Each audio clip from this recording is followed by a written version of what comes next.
Good afternoon, my friends. Social Security, SSI, SSDI, and low-income households could see big changes coming soon to their monthly benefit checks. Republicans and Democrats are becoming extremely worried about the future of Social Security as inflation and the cost of living continues to rise. Negotiations are beginning on whether a monthly benefit increase will be passed this year. So my friends, please make sure to watch until the end of this video to find out if you will be affected by these new changes. Also, do share this video on social media and with your friends and family if they need more honest stimulus news. In a video later today, I will be announcing the winners of this week's $100 Walmart gift card giveaway. If you would like to enter the giveaway, please do listen for the keyword in this video. Thank you so much, friends. So here is some breaking news. A new bill has officially been proposed in Congress. The proposed legislation, which has about 268 co-sponsors from both parties in the House of Representatives, would actually make Social Security less fair and would jeopardize the retirement security of those who have yet to retire. The proposal would do so by eliminating the windfall elimination provision and the government pension offset rules of Social Security. Without these provisions, Social Security would steer high levels of benefits to people who freely chose to opt out of Social Security. According to the Social Security Administration Office, the proposed law would offset future retirees roughly $700 billion in benefits and would push the exhaustion of the trust funds forward by at least a year to 2033. Supporters of this legislation claim that the rules unfairly reduce Social Security benefits for those who have devoted much of their careers to public service. So my friends, what are your thoughts on this new bill? Please let me know your thoughts in the comment section below. Right now, Senate Democrat Sinema of Arizona has a message for her Democratic colleagues who fear she might move the goalposts of their economic agenda. At an Arizona Chamber of Commerce event this week, Senator Sinema said, "What I cannot tell you is if negotiations will start again or what they'll look like. What I can promise you is that I'll be the same person in negotiations if they start again that I was in negotiations last year." Sinema emphasized again that she was opposed to raising taxes on large corporations, saying she would not back any tax policies that would put a brake on any type of economic growth or forestall business and personal growth for America's industries. Senator Sinema also stated, "You all know, the entire country knows, that I'm opposed to raising the corporate minimum tax rate." A spokesperson for Senator Sinema clarified that she was referring to raising tax rates on corporations and not backtracking from her past support of a 15% corporate minimum tax. Sinema's comments comes just days after she expressed fresh openness towards a smaller spending package.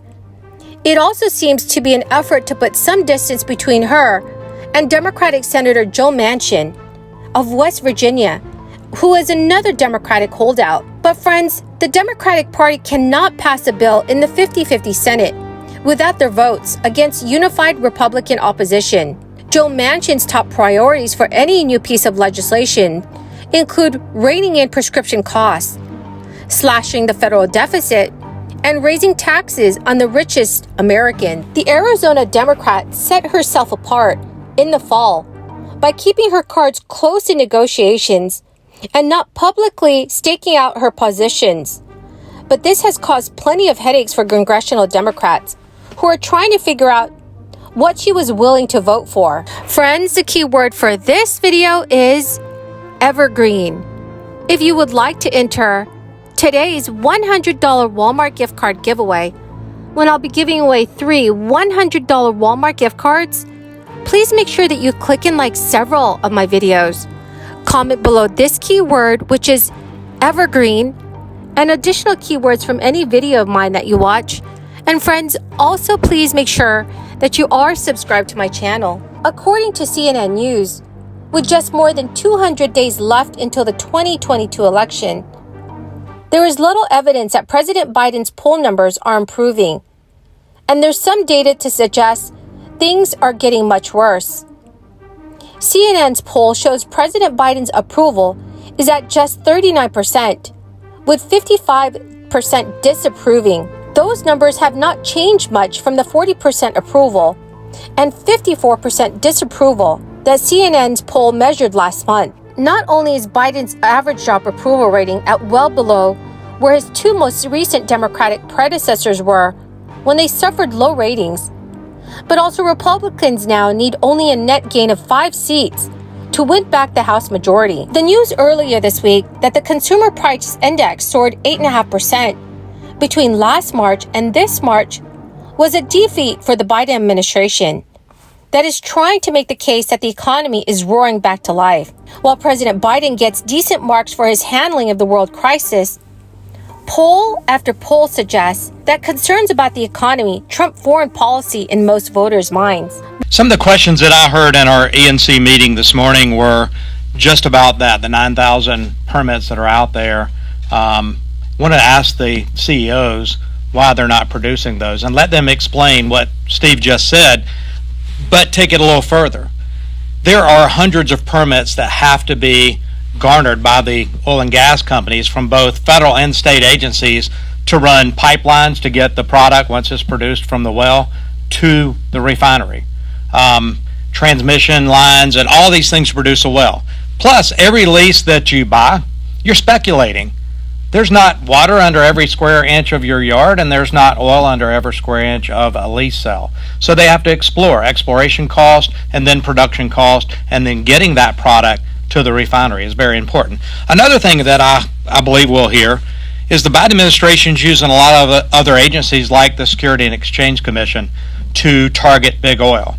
And what they're saying is you've got to show us your climate change or carbon footprint. If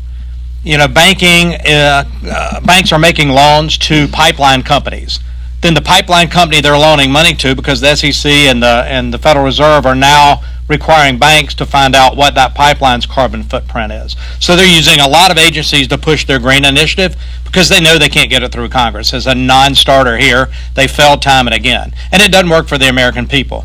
The American taxpayers are paying their hard-earned dollars for inflated grocery prices and inflated fuel prices at the pump. And we're hearing it. We're hearing it every day. Well, my good friends, that is the end of my daily stimulus update video for this afternoon. Thank you so very, very much for joining me here today. I so greatly appreciate all of you. Please do me a big favor, friends, and share this video with your friends and family if they need more honest stimulus news. Thank you very much, friends, and have a wonderful and blessed Friday.